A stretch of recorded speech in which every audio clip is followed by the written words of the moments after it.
Some of you may have noticed that we are in the midst of a flu pandemic, and I thought I would ask how people were affected in 1918, being as the media brings up that a lot and compares it to the one we're in now. And so I decided to ask, and these are just a few of the comments that I received. My great-grandmother and two of the children, one age 4 and the other a baby, died during the Spanish flu pandemic. My grandmother was 13 and had to take over the housekeeping when her ma died. At Hinton Baptist Church, there's a mother, father, and 5 children buried all in a row. Everyone knew someone who had died during the Spanish flu. Wagons came up River Street with bodies of the dead full from the Spanish flu. Crossroads Church buried 30 people in 1 month during that time. One man's family made tea, and the ones who drank from it in their house did not die from the flu. One thing that was rumored was that the reason it got so bad is that men refused to wear masks and brought it home to their families. One said my maternal great-grandmother and her married pregnant daughter died 1 day apart from the flu. One said their mother gave them some herbal medicine and their family was the only one that did not die during that time in their community. Her family took care of other families. One said that her great-grandmother would watch the hearse come up the road and stop at the home on one side of her, and then on another day it would pull up at another home on the other side of her. She talked about keeping turpentine poured into her handkerchief.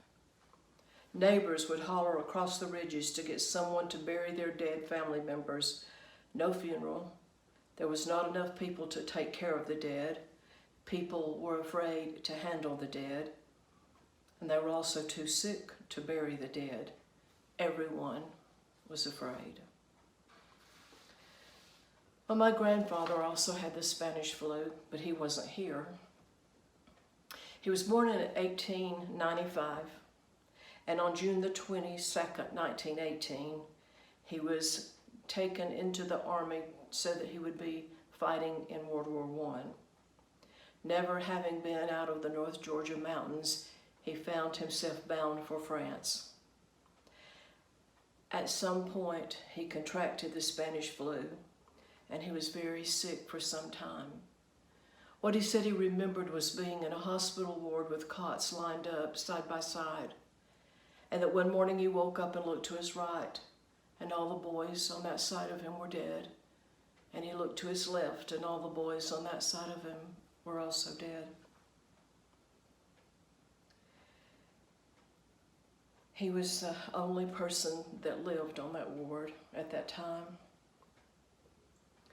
Surviving this seemed to be one of the easiest things that happened to him, as that he was to become one of the members of a division who was sent to fight the Meuse Argonne Forest Offensive. This was one of the bloodiest battles America ever fought, the second deadliest, over 26,000 American soldiers losing their life in 47 days. Almost 96,000 were wounded. A total of 350,000 casualties resulted in this battle. His unit, who became known as the Lost Battalion, became trapped behind enemy lines due to lack of communication. There was about 554 of these men, and they had nothing to eat for weeks except tack, dried fish, and weak coffee. Roughly 197 were killed in action of the Lost Battalion, and approximately 150 missing or taken prisoner before the 194 men were rescued. My granddaddy obviously was one of the third of the men that were rescued. He remembers there being so many German casualties that the German soldiers stacked them up to fight behind them. My granddaddy was a sniper, and he never spoke about it. I read articles that say one of the reasons that the casualties were so much was because the boys were weakened from having had the flu, and some of them still had the flu when they went into the Argonne forest. I want to read some of the statistics of the pandemics of the flu that we have had in the United States and in the world. The 1918 flu killed over 50 million people.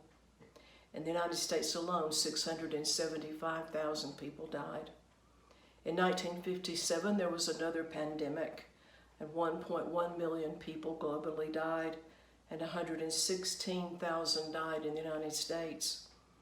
In 1968, 1 billion people died of this flu, and 100,000 people in the United States passed away. In 2009, the flu struck again, and between 152,000 and 575,000 died globally, and between 8,700 and 18,100 died in the United States. COVID, what we're having today, 351,000 people have died globally, and 101,000 deaths in the United States. More comparative to 1968, not 1918. Not sure why there has been such a widespread panic about this one. Maybe it was because people feared that it was going to be like the 1918 Spanish flu. I don't know. I do know that except for God's mercy, it might have been so.